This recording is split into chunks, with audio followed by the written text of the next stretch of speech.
Assalamualaikum warahmatullahi wabarakatuh. Para siswa sekalian, pada saat ini kita akan bahas dan pemantapan asesmen standarisasi pendidikan daerah yang telah diteskan pada tanggal 25 Maret 2021 kemarin. Ya,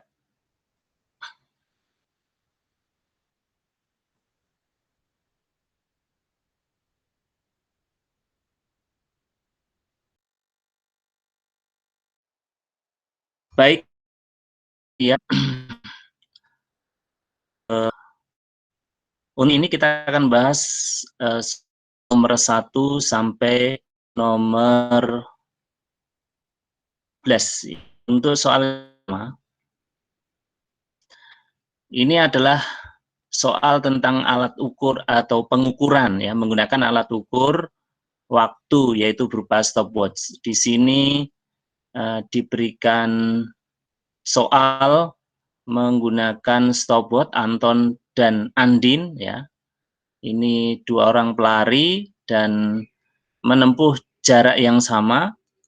Terus kemudian berdasarkan stopwatch, dua stopwatch untuk Anton dan Andi ini diperoleh hasil seperti ini. Nah, kalian diminta untuk membaca stopwatch. Nah, kemudian yang kedua mencari selisihnya. Untuk stopwatch dari Anton, nah ini kita bisa baca di sini untuk satu kali putaran, ya, satu kali putaran itu berarti 1 menit, ya. Terus kemudian di sini tersedia 30 menit. Nah, ini menunjukkan bahwa di sini putarannya baru sekali aja belum ada, dan di sini 5 menit, 5 dalam detik, ya, 5 detik atau 5 sekon, 10, 15. Nah, ini per garis ini adalah 1. Jadi di sini 10, 11, 12, 13, 14, 15, 16, 17, 18. Jadi yang betul adalah 18 untuk Anton. Nah, terus kemudian untuk Andin.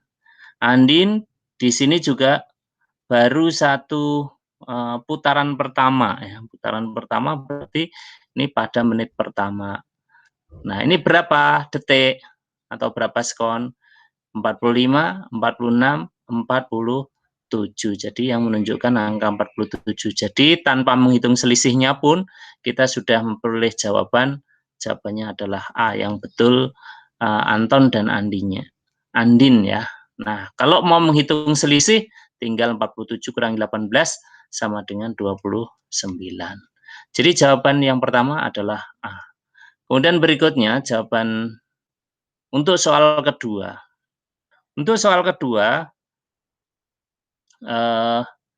bisa kita lihat di sini air pada wadah A dituangkan ke wadah B, kemudian seluruhnya juga dituangkan ke wadah C. Nah, pertanyaannya ketika dipindahkan itu, maka kondisi zat yang tepat adalah yang mana? Nah, bisa kita lihat di sini. Untuk bentuknya, bentuk di wadah B itu seperti wadah B. Kalau di A ya seperti wadah A. Kalau zat cair kan begitu, sesuai dengan wadahnya. Jadi bentuknya yang betul adalah ini di wadah B. Kemudian volumenya pasti sama karena ini dituang seluruhnya. Volumenya di wadah B sama. Berikutnya, untuk di wadah C, kalau yang dari A ini sudah salah, sehingga tidak perlu dipilih untuk CD. Kemudian di wadah C, bentuknya gimana? Bentuknya seperti wadah C, berarti ini betul, ini juga betul. Kemudian volumenya gimana? Volumenya sama dengan C. C mula-mulanya kosong, jadi kalau sama dengan C berarti kosong. Nah, maka sama dengan A. Yang ini salah. Berarti jawabannya adalah B. Oke. Untuk nomor 2 jawabannya B. Sekarang nomor 3. Perhatikan peristiwa berikut. Peristiwa yang menunjukkan terjadinya perubahan kimia. Di sini kata kuncinya adalah perubahan kimia. Mana yang menunjukkan terjadinya perubahan kimia. Nah, perubahan itu disampaikan ada perubahan fisika, ada perubahan kimia. Perubahan kimia adalah perubahan yang ditandai dengan terbentuknya zat baru. Nah, zat baru itu bisa ditandai dengan adanya gelembung, ditandai dengan adanya endapan, ya. Nah, kemudian ditandai dengan perubahan warna, itu zat baru biasanya muncul seperti itu. Nah, kemudian kalau yang kedua, perubahan fisika. Perubahan fisika itu perubahan yang hanya berubah wujudnya saja, misalnya padat menjadi cair, cair menjadi gas, atau sebaliknya. Atau berubahnya ukuran. Nah, ukuran juga termasuk perubahan fisika. Nah, sekarang kita lihat kayu diubah menjadi kursi dan meja. Nah, kursi dan meja itu hanya kayu yang dipotong, dibelah, kemudian mungkin disatukan, direkatkan satu dengan yang lainnya. Jadi ini perubahan fisika. Kemudian yang kedua, beras yang ditumbuk menjadi tepung. Kalau kita lihat, hanya ukurannya saja juga yang berubah. Berikutnya pembuatan tape, singkong dibuat menjadi tape. Ini ada zat baru yang timbul, ya. Ya, yakni ada mengandung alkoholnya. Jadi ini adalah perubahan kimia. Kemudian kayu dibakar menjadi arang. Nah, terbentuk arang itu juga perubahan kimia. Sehingga perubahan kimia yang terjadi adalah pada nomor 3 dan 4. Jadi jawabannya adalah di berikutnya, yang keempat. Perhatikan grafik pemanasan 500 gram es di bawah ini. Besar kalor yang diperlukan pada proses A sampai C jika kalor jenis es sekian, kalor jenis air sekian, dan kalor lebur sekian adalah berapa? Nah, di sini berarti prosesnya A, B, sampai C. Kalau di sini kita beri nama Q1, ini kita beri nama Q2, proses ini, maka Q1 ini sama dengan M kali C kali delta T. Kalau Q2 sama dengan M kali L.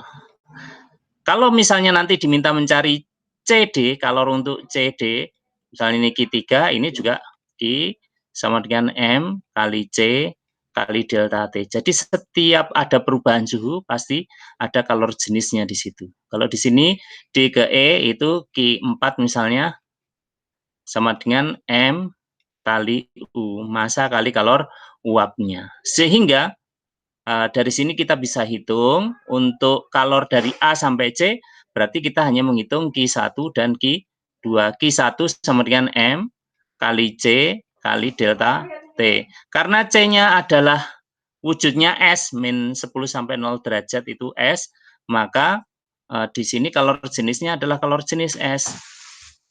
Maka berapa besar kalor yang diperlukan? 500 gram, kita jadikan kilogram, jadi 0,5. Kali kalor jenis S 2100, 100 kali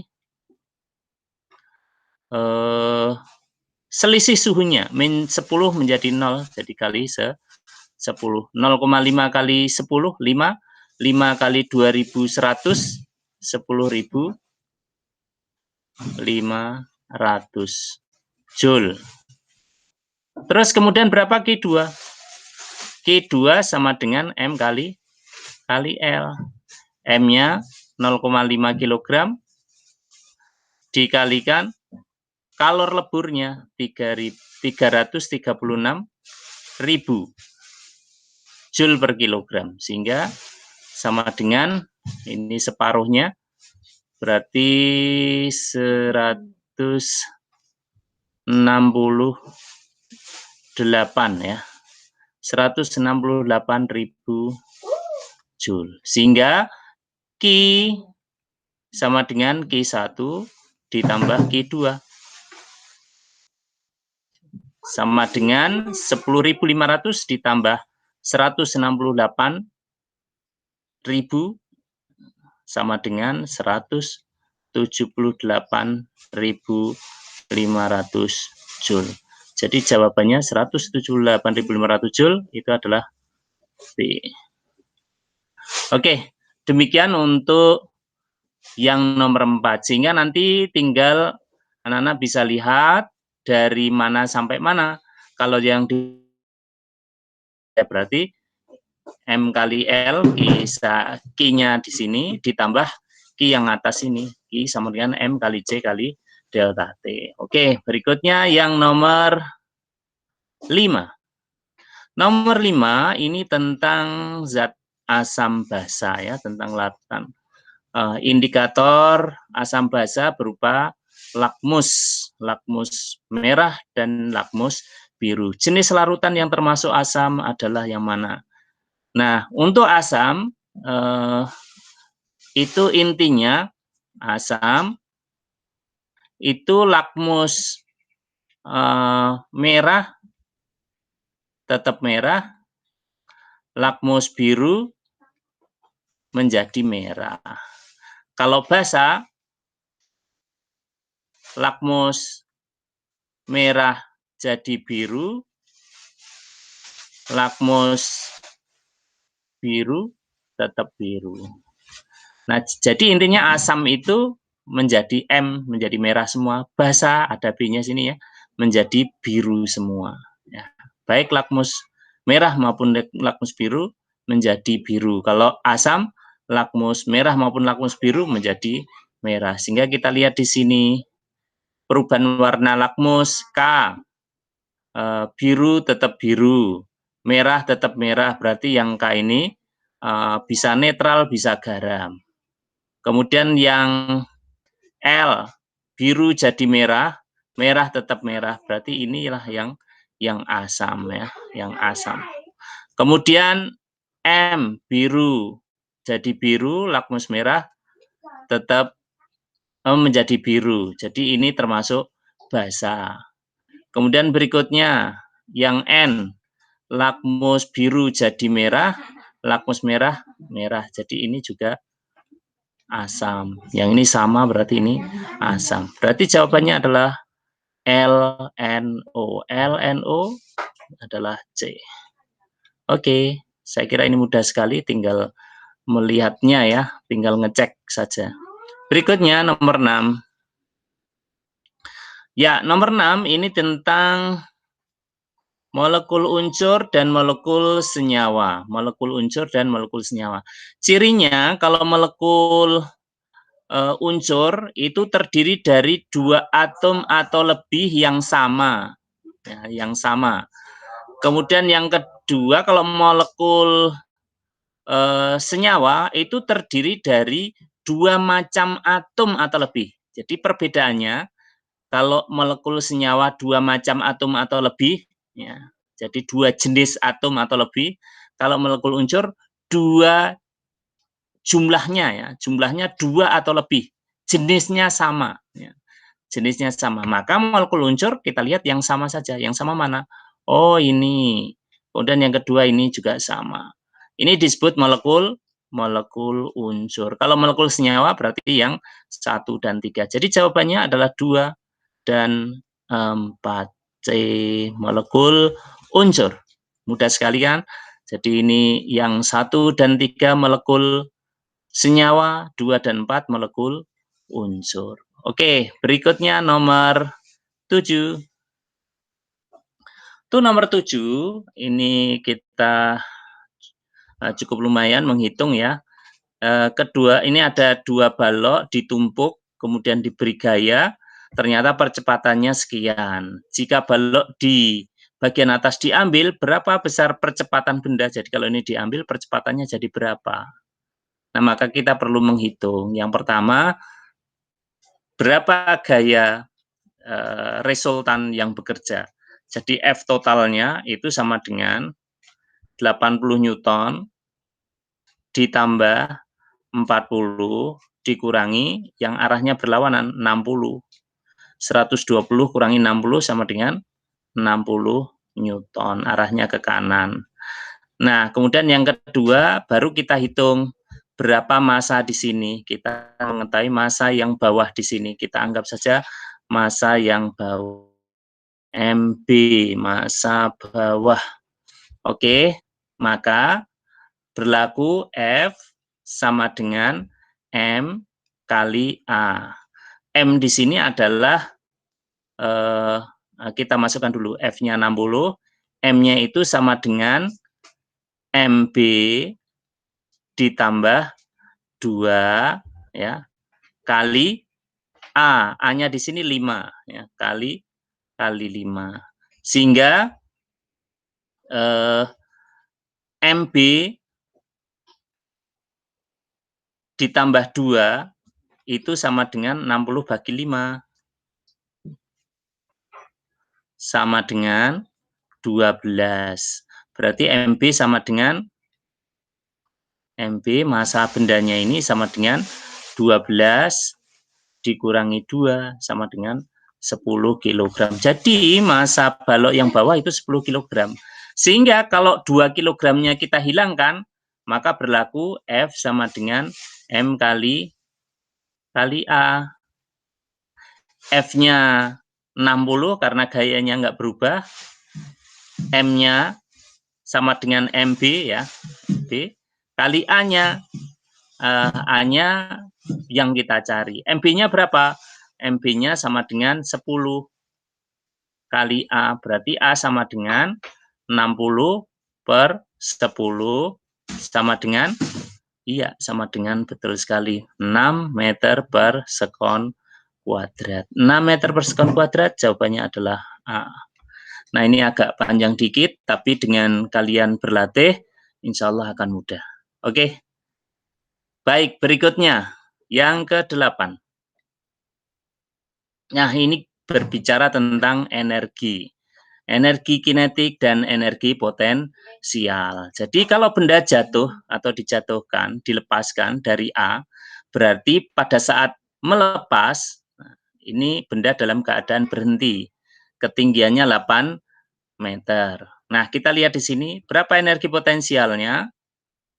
Energi potensial itu di sini energi potensialnya nanti dia akan jatuh makin ke bawah, energi potensialnya makin kecil karena energi potensial itu sama dengan massa kali percepatan gravitasi kali ketinggiannya. Oke, tingginya makin rendah karena dia turun, ya, ini menyebabkan energi potensialnya berkurang. Energi potensial berkurang kemana? Dia berubah menjadi energi kinetik. Sehingga pada titik B, energi kinetiknya itu akan menjadi tertentu. Di sini diketahui energi kinetiknya sebesar 80 Joule. Sehingga berapa energi potensial di sini kita hitung dulu. Masanya 1,5 kg kali percepatan gravitasinya 10, ketinggiannya 8. Ini 15 kali 8 sama dengan 120 Joule ya. 120 Joule. Energi kinetiknya berapa di titik atas? Energi kinetiknya ya sama dengan 0. Nah, sekarang kalau di sini energi potensialnya jadi berapa? Energi potensial ketika turun ke bawah, kita nggak tahu di sini energi potensialnya berapa, karena ini yang ditanyakan. Nah, energi kinetiknya berapa? Energi kinetiknya ternyata menjadi di titik B itu menjadi 80 Joule. 80 Joule. Di sini berubah menjadi energi kinetik. Nah, energi potensial di sini berkurang menjadi energi kinetik. Maka energi potensial di titik B itu sama dengan energi potensial di titik A dikurangi energi kinetik di titik B. Sehingga sama dengan 120 Joule dikurangi 80 Joule. Sama dengan 40 Joule. Nah, inilah 40 ya. 40 Joule. Sehingga jawabannya adalah C. Oke, ini tentang energi potensial dan energi kinetik. Nomor 8. Oke, berikutnya nomor 9. Nah, nomor 9 ini tentang fenomena alam akibat terjadinya revolusi bumi. Itu ditunjukkan ya oleh yang mana? Revolusi bumi. Biasanya nanti dengan rotasi bumi dan revolusi bumi. Untuk yang atas, matahari terbit di ufuk timur dan tenggelam di ufuk barat. Ini adalah akibat dari rotasi bumi. Daerah tropis mengenal musim penghujan dan kemarau. Nah, musim penghujan dan kemarau itu dipengaruhi karena adanya revolusi. Jadi jawabannya ini, revolusi bumi. Jadi pergantian musim itu kan biasanya bulan, misalnya penghujannya itu untuk Indonesia itu Oktober sampai April, kemaraunya April sampai Oktober begitu. Nah, kemudian kita mengalami pergantian siang dan malam setiap hari, ini adalah akibat rotasi bumi. Rasi bintang terlihat berbeda setiap bulan dalam 1 tahun, ini revolusi. Revolusi bumi itu adalah perputaran bumi terhadap matahari ya. Kalau rotasi bumi itu perputaran bumi pada porosnya, pada sumbunya. Jadi muter itu namanya rotasi bumi. Kemudian 5, subtropis di musim dingin mengalami siang lebih singkat. Ini juga termasuk akibat dari revolusi bumi. Jadi jawabannya adalah 2, 4, dan 5. 2, 4, 5 jawabannya adalah yang D ya. Ya, jawabannya adalah yang D. Oke, nomor 9 begitu. Nomor 10. Nah, untuk nomor 10 ini adalah 2 anak sedang ayunan, jungkat-jungkit ya. Nah, maka di sini cara yang tepat untuk menyeimbangkan tuas jungkat-jungkit ini bagaimana? Jadi di sini berlaku F kali LF itu sama dengan W kali LW. F kali LF sama dengan W kali LW. Oke.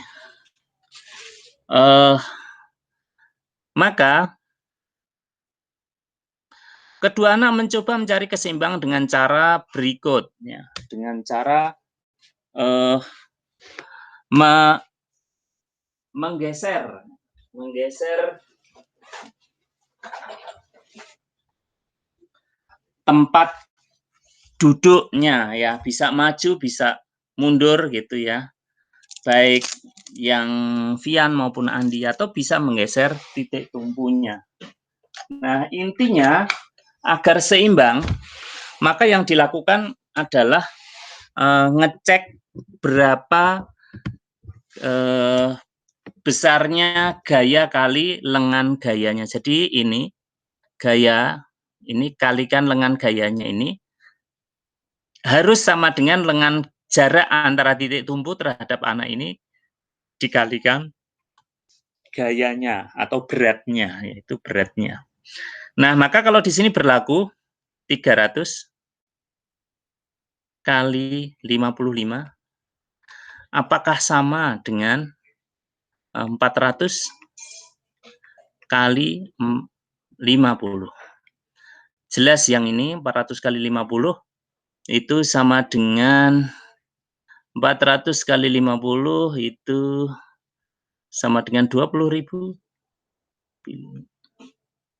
Kemudian 300 kali 55 itu ini 15 itu berarti 16.500. Jadi ini apakah sama ya? Yang sini apa sama? Ternyata ini beda ya, ini beda. Sekian ya, ini kurang. Makanya agar lebih besar bisa dilakukan dengan cara Vian bergeser ke kiri atau Andi bergeser ke depan atau dua-duanya, atau ini bisa digeser ke sebelah Andi. Nah, tapi kita cek satu persatu memang karena ini harus ngecek satu persatu untuk ngecek ini. Nah, kita ngecek posisi yang pertama. Nomor 1, betul atau enggak? Kita cek nomor 1. Vian bergeser 25 dan Andi 10, keduanya menjauhi titik tumpu, berarti 300 dikalikan 55 ditambah 25, berarti 80 ya. Apakah sama dengan 50 tambah 10 ya, 60 terus 400. Jadi 400 kali 60. Ini ketemunya 24 ya, ribu. Yang ini juga 24.000. Berarti ini seimbang. Ini betul. Oke, yang kedua, betul nggak? Berarti kalau yang nomor 1 betul, kita tinggal ngecek nomor 2. Kalau nomor 2 ini betul, berarti A. Kalau nomor 2 salah, langsung B. Mudah sekali. Jadi yang nomor 2 kita cek. Posisi Vian tetap dan bergeser, Andi bergeser 10 cm mendekati titik tumbuh. Vian tetap berarti 300 kali 55. Apakah sama dengan 400 kali ini? Bergeser 10 mendekati titik tumbuh. Mendekati titik tumbuh berarti ini jadi 40. Ya kan? Ini 16.500 tadi. Yang ini 4 kali 4, 16.000. Berarti ini salah. Nomor 1 betul, 2 salah, berarti jawabannya langsung mana? Langsung yang B. Tapi apakah betul B? Oke, kita cari atau kita cek. Kedua anak bergeser titik tumbuh, menggeser titik tumbuh 5 cm mendekati Andi. Jadi ini bergeser ke kanan. Sehingga jarak Vian jadi 60, jarak Andi jadi 45. Kita coba. Kita lihat nomor 3. Berarti 300 dikalikan 60. Apakah sama dengan apakah sama ini ya dengan 400 kalikan 45. Ini ketemu 18.000. Yang ini ketemu, oh ini ternyata juga 18.000. Berarti ini betul. Oke, jadi jawabannya 13B. Oke. Yang keempat bisa kalian cek juga nanti sendiri-sendiri. Intinya adalah gaya dikalikan jaraknya itu harus sama antara gaya dikalikan jaraknya antara kanan dan sisi kiri. Oke, berikutnya nomor 11. Nomor 11, jika keempat benda memiliki massa sama, maka urutan benda yang memberi tekanan terbesar ke tekanan terkecil terhadap lantai adalah massanya sama. Nah, tekanan itu sama dengan gaya dibagi luas penampangnya. Kalau gaya yang berlaku itu berat, berarti beratnya, gaya berat dibagi luas bidang tekan, penampang atau yang menekan di sini. Berarti di sini yang menekan adalah 8 kali 2, 6 kali 2, 10 kali 3, 2 kali 3. Nah, kalau di sini A sama dengan, alasnya sama dengan 6, yang ini alasnya sama dengan 30 cm persegi, yang ini luas alasnya sama dengan 12 cm persegi, yang di sini luas alasnya sama dengan 8 kali 2, 16. Nah, besarnya tekanan itu kalau alasnya semakin lebar berarti tekanannya semakin kecil karena besarnya sama di sini, beratnya sama, massanya sama, maka beratnya sama. Karena beratnya sama, maka semakin besar pembaginya, hasilnya nanti semakin kecil. Nah, kalau di sini harus mengurutkan dari terbesar ke terkecil, tekanan terbesar ke terkecil, maka yang tekanannya terbesar adalah luas bidang tekannya paling kecil, berarti yang paling kecil nomor 4, ya, nomor 4. Kemudian baru nomor, ya betul, nomor 2, 42, kemudian nomor 1, dan terakhir nomor 3. Jadi 4, 2, 1, 3 jawabannya adalah A. Oke, mudah kan? Nah, kalau sebaliknya dari yang terkecil ke terbesar berarti bidang tekanannya harus, tekanannya paling kecil kalau luas bidang tekannya paling besar. Jadi kalau ini dibuat paling besar maka hasilnya pasti kecil. Oke, nomor 11 sudah selesai. Berikutnya, waduh ini yang paling panjang ya. Bacalah dengan cermat. Nah, saat gelombang tsunami mendekati pantai, apa yang terjadi? Di sini jawabannya cepat rambat gelombang tsunami konstan sehingga amplitudo gelombang meninggi. Coba kita cek bacaannya. Ya, tsunami dapat diakibatkan dari beberapa hal diantaranya gempa bumi dan seterusnya. Saat gempa dengan magnitudo sekian, laut kedalaman kurang dari 10 km terjadi di tengah laut, maka kemungkinan besar terjadi tsunami saat gelombang tsunami mendekati pantai. Kecepatan gelombang menurun akibat gesekan dengan dasar laut. Jadi ini lihat di sini, menurun kecepatannya akibat gesekan dari dasar laut. Sementara frekuensi gelombang tetap. Frekuensinya tetap. Ini frekuensinya tetap. Di sini cepat rambat gelombang tsunami konstan. Sehingga ini salah ya kan? Menurun ya. Panjang gelombang tsunami tetap. Penyebabnya cepat rambat gelombang makin tinggi. Ini cepat rambat menyebabkan cepat rambat gelombang makin tinggi. Ini juga salah. Cepat rambat gelombang menurun ya. Ini salah di sini ada salahnya. Panjang gelombang tsunami memendek.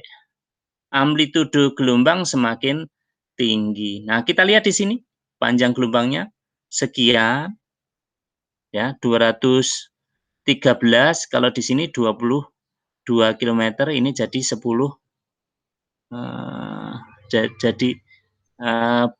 jadi di sini ada pengurangan ya.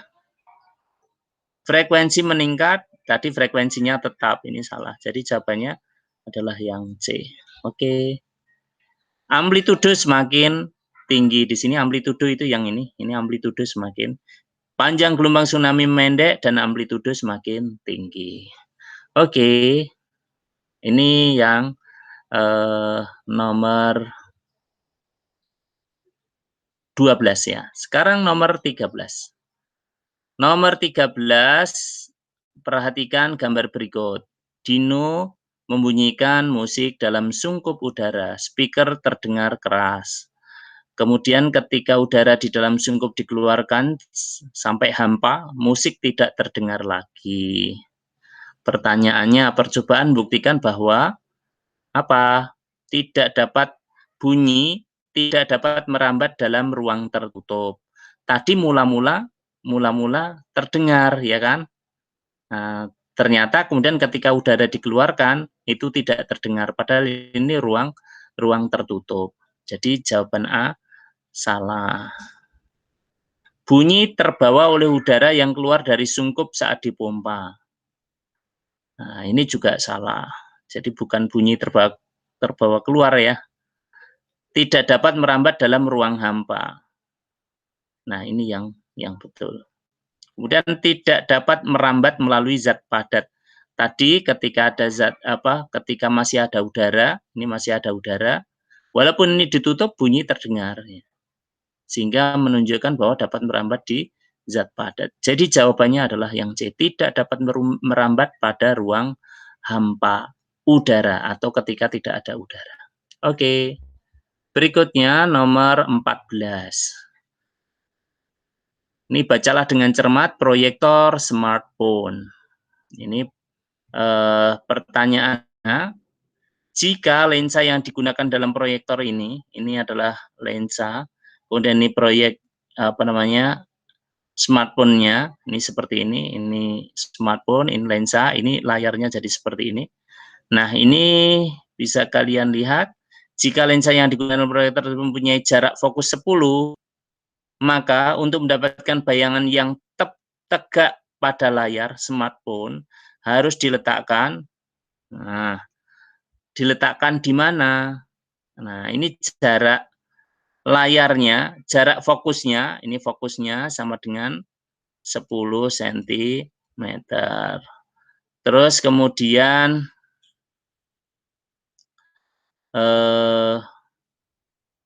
oke, pertanyaannya, fokusnya itu 10 cm supaya mendapatkan bayangan yang tegak pada layar smartphone harus diletakkan. Tegak pada layar smartphone harus diletakkan. Jadi di smartphone di sini bayangannya tegak, ya.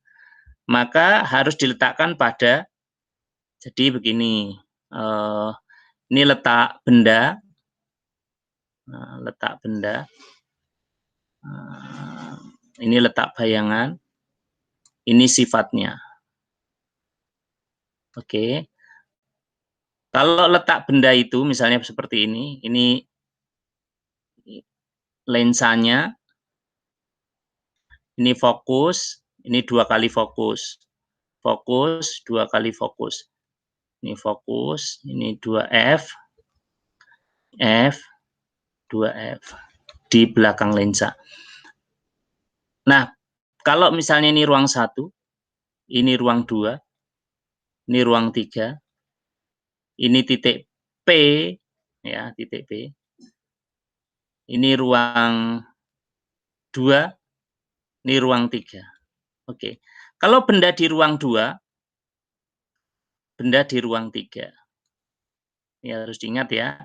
Benda di ruang 3, bayangan, ini benda di ruang 2, bayangan di ruang 3, benda di ruang 3, bayangan di ruang 2. Benda di titik P, maka nanti bayangan di titik P. Benda di ruang 1, bayangan di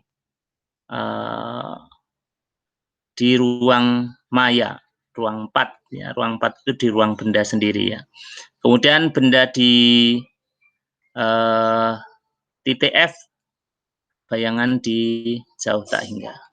Nah, ini sifatnya nyata, terbalik, diperbesar.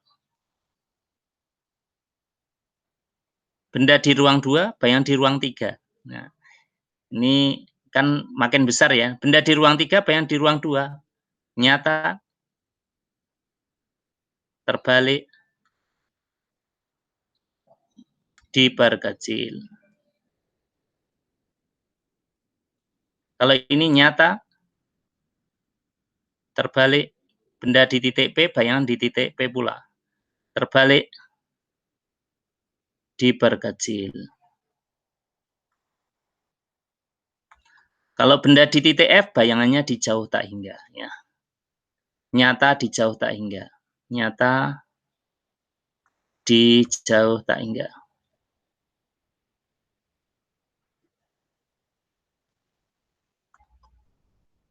Nah, ini sekali lagi atau langsung di jauh tak hingga, ya, karena bayangan tidak terlukis dengan sebaik-baiknya nanti. Jadi ini sekali lagi di sini, oh ya, yang sini 1 ke 4 ini maya, tegak, diperbesar. Nah, diperbesar itu bisa dilihat dari 1 ke 4, 2 ke 3 ini pasti diperbesar. Ruang 1, ruang 2, 2 itu antara F dan 2F, 2 kali fokusnya. Kalau lebih dari 2 kali fokusnya itu ruang 3. Nah, sehingga kalau fokusnya di 10, berarti F-nya di sini 10, maka 2F-nya sama dengan 20. Maka agar benda bersifat nyata jatuh di sini, maka benda harus lebih dari F, sehingga antara F dan 2F, apalagi ini agar diperbesar. Agar diperbesar, benda harus di ruang 2, sehingga antara F dan 2F, antara 10 dan 20 cm, pada jarak antara 10 dan 20 cm. Bagaimana posisi gambar, dengan posisi gambar smartphone-nya, agar nampak tegak di sini, tidak terbalik, maka posisi gambar harus menyesuaikan ini, karena nyata terbalik diperbesar, di sini terbalik, maka di smartphone harus dibalik supaya memperoleh bayangan tegak pada layar. Sehingga jawabannya adalah yang ini, yaitu pada jarak antara 10 cm sampai 20 cm dengan posisi gambar terbalik. Ini agak rumit, harus direnungkan, ya, Mudah-mudahan anak-anak bisa terus mengulang-ulang dan nanti memahaminya. Oke, berikutnya nomor 15. Untuk nomor 15 ini, Cia melakukan percobaan memberikan muatan pada suatu benda. Dia menggosok pada kaca dengan kain sutra dan batang ebonit digosok dengan kain wool. Proses perpindahan elektron yang terjadi adalah, nah, batang ebonit dan batang kaca. Oke, yang terjadi seperti ini. Nah, yang mana yang benar ya? Nah, kaca digosok dengan kain sutra itu menjadi bermuatan positif. Nah, ini kaca, ini sutra. Ketika ini digosokkan, maka yang ini jadi positif. Yang ini jadi negatif. Mengapa? Kaca bermuatan positif karena dia yang kaca ya, karena kaca melepas elektron. Jadi elektronnya dilepas, diterima oleh sutra. Mana yang menunjukkan batang kaca melepas elektron? Kita lihat. Yang melepas elektron untuk kaca mana ya? Oh, ini kaca melepas elektron.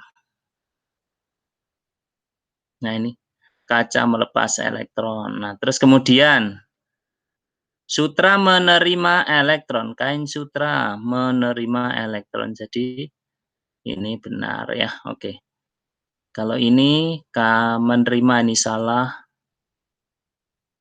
Nah, ini salah. Kemudian berikutnya yang ebonit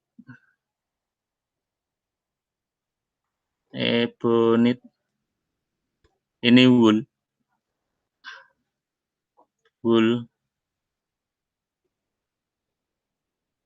digosok dengan kain wool, ini jadi negatif, ini jadi positif. Ya. Nah, berarti ebonit ini menerima elektron, ini menerima elektron. Yang wool melepas elektron. Kalau ini tadi kaca melepas elektron. Nah, jawabannya yang mana? Ebonit menerima elektron. Ebonit menerima elektron, ini betul.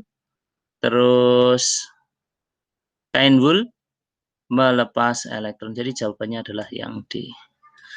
Baik anak-anak, 1 sampai nomor 15 sudah kita bahas. Silahkan selalu cermati, pelajari betul-betul. Mudah-mudahan ini akan menancap atau kuat tertanam pada anak-anak sekalian. Nanti kita lanjutkan lain waktu untuk nomor 16 sampai nomor 30. Demikian. Assalamualaikum warahmatullahi wabarakatuh.